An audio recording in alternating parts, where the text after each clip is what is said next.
MultiScan incorporates more than 15 new and patented technologies to enable automatic radar operation.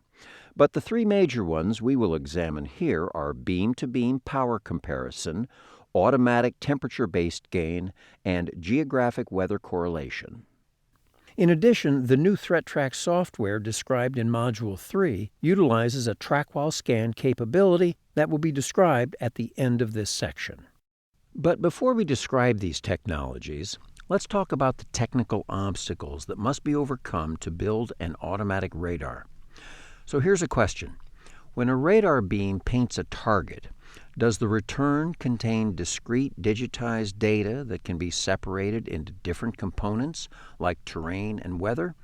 Or is it a single energy pulse that is composed of all the data painted by the radar at a particular range? The answer, of course, is that it is a single pulse that basically says there is something or some group of things at a particular range. And if you remember from Module 1, it is a pretty wide diameter pulse as well. When operating the radar manually, one method for distinguishing between ground clutter and weather is to raise the tilt to reduce the clutter. Unfortunately, this also tends to reduce the intensity of the weather return and limit the range that weather can be seen.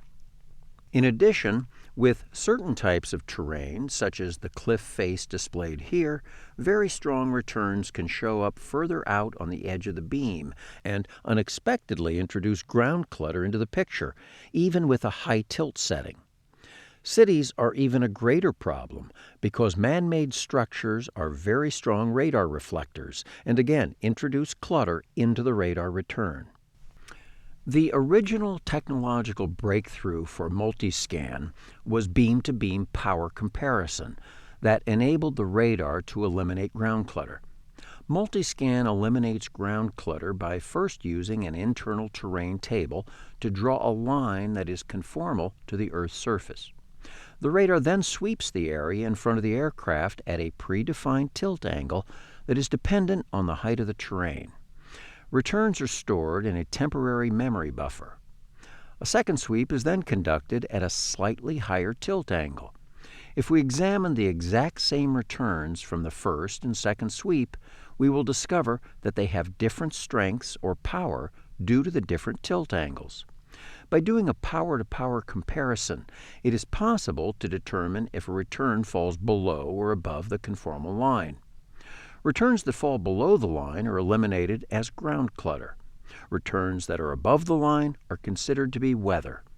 This method of ground clutter removal also has the benefit of removing clutter caused by challenging terrain and cities. This picture shows the difficulty of distinguishing ground clutter from weather at longer ranges, even with the use of excellent manual operating techniques. In auto, MultiScan uses the beam-to-beam power comparison to eliminate the ground clutter, and the weather is now clearly visible. Once MultiScan has eliminated the ground clutter, all the weather in front of the aircraft is stored in the memory buffer. However, if all the weather was shown, it would result in many unnecessary deviations. So the radar uses the same beam-to-beam power comparison to measure cell height and determine the cells that reach the aircraft altitude. In this case, the radar draws a line that is approximately 6,000 feet beneath the aircraft. This is a curved line that conforms to the curvature of the Earth. In a similar manner to the way the radar removes ground clutter, an initial sweep records returns and stores them in a temporary memory buffer. The second sweep at a different tilt angle then enables a power-to-power comparison to see if the top of the cell falls above or below the line. The radar then chooses to show only weather that is at the aircraft altitude. This quiet, dark cockpit concept is designed to reduce crew distractions and prevent unnecessary deviations. If only the edge of the beam were used to determine cell height, the effective range would be limited to 40 to 60 nautical miles. With MultiScan's beam-to-beam power comparison, cell top measurements begin at 120 nautical miles, with a goal of an accurate display of threat weather that is at the aircraft altitude by 80 nautical miles. These pictures show the end result. Note the weather at 30 and 70 nautical miles. And also note the weather coming onto the display at 180 nautical miles. And finally note that the low-level weather is not displayed. In actuality, accurately determining the tops of cells is more difficult than just measuring cell height due to the fact that the tops of most cells are non-reflective and also because of the variable nature of weather around the world. So let's examine some of the weather science that must be considered for accurate cell top measurement. First, let's look at the composition of a typical thunderstorm. Thunderstorms can be described in two ways: what you can see with your eyes, what is visible, and what the radar can see, what is reflective. The tops of thunderstorms are composed primarily of ice crystals and are poor reflectors of radar energy. Thus, thunderstorms have both a radar top and a visual top, and the two are seldom the same. In the case of growing storms, the extent of the thunderstorm threat extends well above what the radar can actually see, and includes both the cell top and the turbulence bubble that is pushed above the growing cell. Automatic temperature-based gain is the first technology that is used to deal with non-reflective cell tops. You'll remember from Module 1 that automatic temperature-based gain increases gain as the outside air temperature decreases. Thus, at cruise altitude, manual max gain and auto cal gain display similar results. Essentially, this reduces the non-reflective portion of the cell so that more of the actual cell top is visible to the radar. Remember from Module 2, what does green mean? That this results in more energy on target at cruise altitude than most pilots are used to seeing. Please review Module 2 for proper radar interpretation in light of this increased gain. Let's also look at how weather varies based on geography to understand the third technology, geographic weather correlation. Scientists have long known that thunderstorms display very different characteristics depending on where they are in the world and whether they develop over land or over water. For instance, a typical Central African cell has very strong updrafts that carries water content to high altitudes.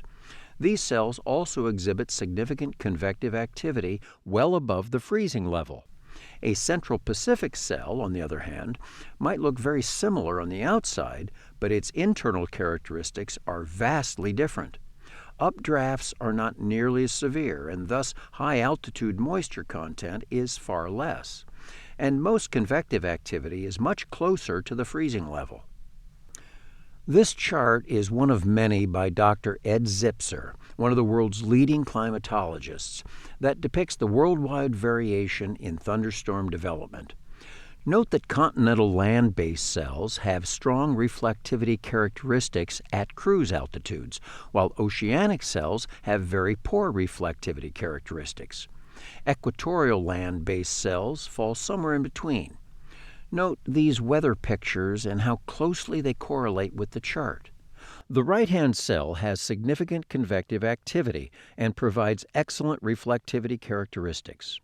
In contrast, the oceanic cell on the left has much less mass and much lower reflectivity. The green, yellow, and red colors at the bottom right-hand corner of the chart equate to the standard radar reflectivity levels. Note that if the radar is set up for proper weather detection of this continental land-based cell, it will show up on the display as yellow or red. However, if radar settings are not adjusted to account for the different cell characteristics over the ocean, then the cell will not even show up on the ND. The problem is made even more difficult due to the fact that these regional variations in weather change depending on the time of year and the position of the ITCZ, or Intertropical Convergence Zone. In recent years, scientists have used new weather satellite systems to analyze and catalog tens of millions of data points that have enabled us to develop robust geographic weather models for weather around the world. MultiScan incorporates these weather models into a worldwide database that resides inside the radar. Using a 10-degree by 10-degree geographic grid, the radar sets thresholds based on geographic position, time of year, and whether the aircraft is over land or water. In regions where thunderstorms exhibit very poor reflectivity characteristics, thresholds are set low so that when the radar detects moisture at lower altitudes, it can predict that the cell top reaches to the aircraft altitude. In regions where thunderstorms display strong reflectivity characteristics, thresholds are set higher to prevent the radar from overwarning and causing unnecessary deviations.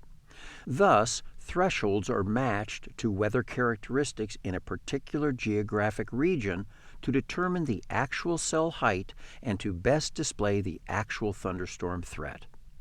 Finally, MultiScan's new Threat Track features that are described in Module 3 are enabled with a track-while scan technology that tracks up to 48 thunderstorm cells while scanning the area in front of the aircraft for additional threats.